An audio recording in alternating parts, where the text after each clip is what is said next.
Alright guys, we are gonna be reacting to this interesting video. China released 1 million rabbits into the desert.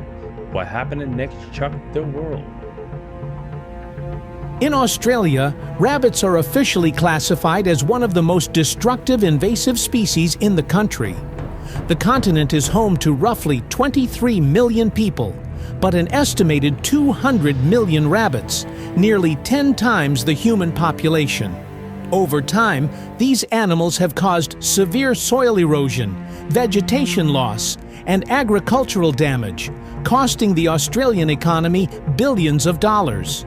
Despite decades of government-led eradication efforts, rabbits remain largely out of control. China took a very different path.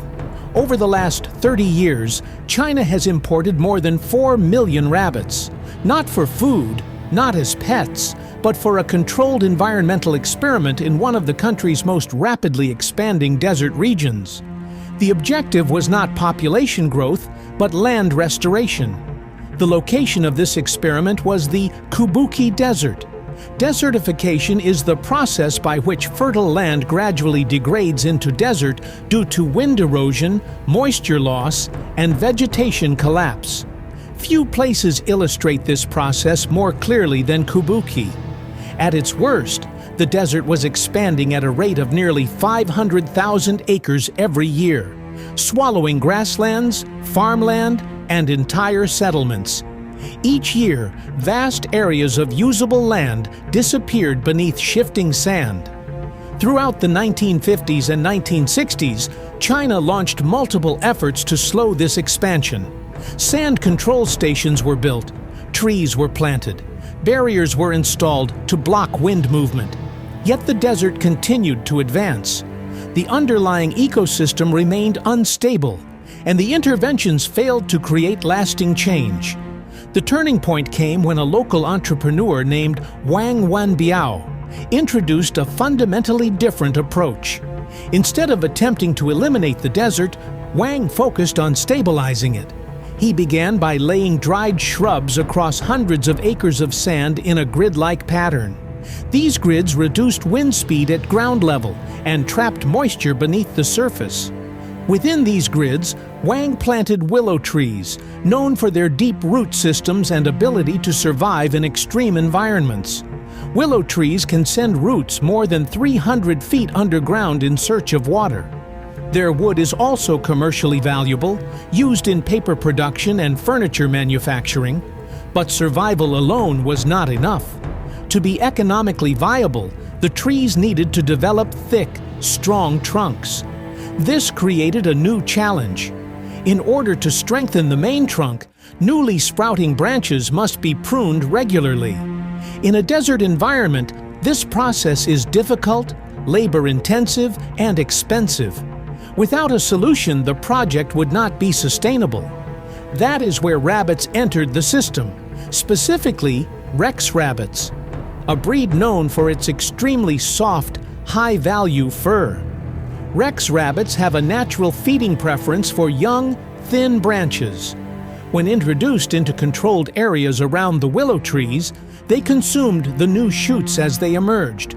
This forced the trees to redirect energy into strengthening their main trunks rather than producing excess branches. The result was twofold. The trees matured in a way that met industrial demand, and the rabbits fed themselves without the need for constant human labor. Environmental restoration and economic productivity began to align. But this was only the beginning. As the willow trees matured, their deep roots stabilized the sand itself. Wind erosion decreased. Moisture trapped beneath the surface stopped evaporating rapidly. Over time, soil conditions slowly improved. The rabbits contributed in another critical way. Rabbit waste, rich in nutrients, acted as a natural fertilizer. Within China's zero-waste agricultural framework, this byproduct became a valuable resource. As rabbit populations increased, so did soil fertility. Areas that once supported nothing but sand began producing grass. Rex rabbits also reproduce rapidly. A single female can give birth to as many as 50 offspring per year. As populations expanded under controlled conditions, fertilizer output increased, accelerating land recovery. Another biological advantage emerged. Rabbits can digest grass, but they do not fully digest grass seeds. As a result, seeds passed through their digestive systems intact and were redistributed naturally across the land. Grass began to spread without artificial reseeding. Over time, sand fields transitioned into grazing land. The system became self-sustaining. What had once been desert slowly turned into productive terrain. Organic vegetables were grown, livestock was introduced. Local ecosystems began functioning again. Following the success of the initial experiment, Wang expanded the project. Heavy machinery was used to level sand dunes, fill depressions, and prepare new land for planting. With support from the Chinese government, millions of Rex rabbits were distributed to local residents, turning individual households into small-scale farms. The economic impact was substantial. More than 2,000 farms now operate in the region. Each year, approximately 3 million Rex rabbits are sold. Average annual income per farmer has reached roughly $9,600, an extraordinary change in an area once abandoned due to desertification. Government investment reached nearly 3 billion yuan, funding new villages, infrastructure, and long-term sustainability programs. An estimated 10,000 lives were directly improved. Environmental recovery and economic stability advanced together. The transformation of Kubuqi did not stop with agriculture. The region is now home to one of the world's largest renewable energy projects, the Junma Solar Power Plant. Spanning more than 6,000 acres, the facility contains nearly 5 million solar panels, arranged to form the image of a galloping horse, visible from space. It holds the Guinness World Record for the largest solar panel image ever constructed. By 2022, the plant had generated more than 2.3 billion kilowatt-hours of electricity, reducing coal consumption by over 7,600 tons and preventing approximately 1.8 million tons of carbon dioxide emissions. Even here, rabbits remained part of the system. The solar panels reduced direct sunlight beneath them, lowering evaporation rates and allowing grass to grow naturally.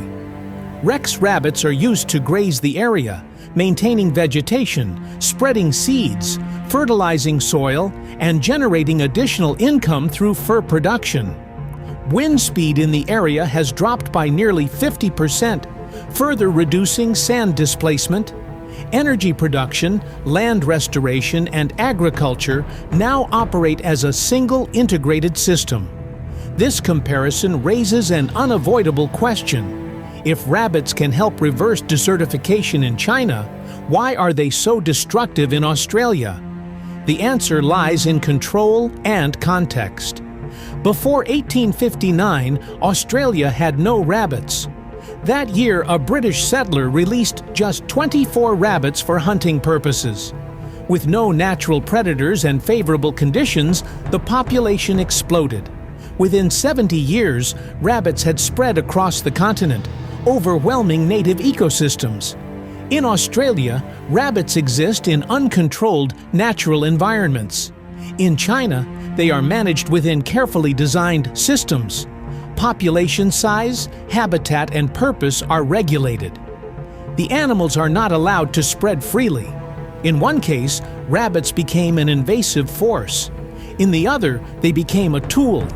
Today, researchers refer to the Kubuqi model as an eco-economic system, one that aligns environmental restoration with economic incentive. With nearly 40% of the world's land threatened by desertification, this model is being studied internationally, including in Europe and North America. The lesson of Kubuqi is not about rabbits alone. It is about design. When humans attempt to dominate nature, ecosystems collapse. When natural processes are understood and guided responsibly, even a desert can recover. And in this case, That recovery began with the controlled use of one of the world's most underestimated animals. In one case, rabbits became an invasive force. In the other, they became a tool. Today, researchers refer to the Kubuqi model as an eco-economic system, one that aligns environmental restoration with economic incentive. One that aligns environmental restoration with economic incentive. With nearly 40% of the world's land threatened by desertification, this model is being studied internationally, including in Europe and North America. The lesson of Kubuqi is not about rabbits alone. It is about design. When humans attempt to dominate nature, ecosystems collapse. When natural processes are understood and guided responsibly, even a desert can recover. And in this case, that recovery began with the controlled use of one of the world's most underestimated animals.